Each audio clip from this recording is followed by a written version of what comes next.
Over the past 20 years, the process to develop land and build homes has become dramatically more complex and expensive. Builders say it now takes more than twice the time to finish a home than it did in 2005. And when building takes longer and costs more, the result is simple: fewer homes and higher prices for Albertans and Canadians.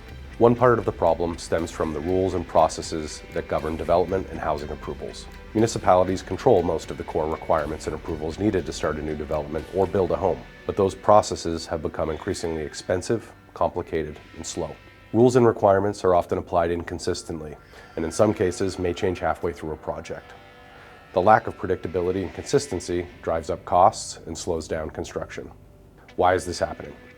Because over the years, municipal councils have created a complicated web of policy documents and given increasing amounts of discretion to individual administrators. This means an applicant can be told to redesign their project, pay for extra infrastructure, complete costly new studies, or comply with separate and often unknown policy documents at various stages of an approval. And this can happen even when the project fully meets every rule in the books. Exacerbating the problem is that many of these new requirements are actually areas of provincial or federal jurisdiction.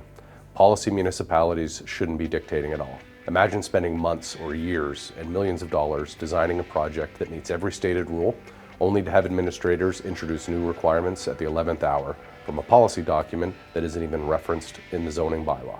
What needs to change is clear. We need legislation that requires municipalities to clearly and transparently identify all project requirements up front, so everyone knows exactly what information is needed and what can be requested. And just as importantly, we need legislation to limit and clarify the scope of what municipalities can ask for, especially preventing requirements in areas of provincial or federal jurisdiction. We cannot afford redundancies. If we get this right, through surgical changes to the Municipal Government Act and better municipal policy, we can speed up approvals, reduce costs, and help get more homes built for the people who need them.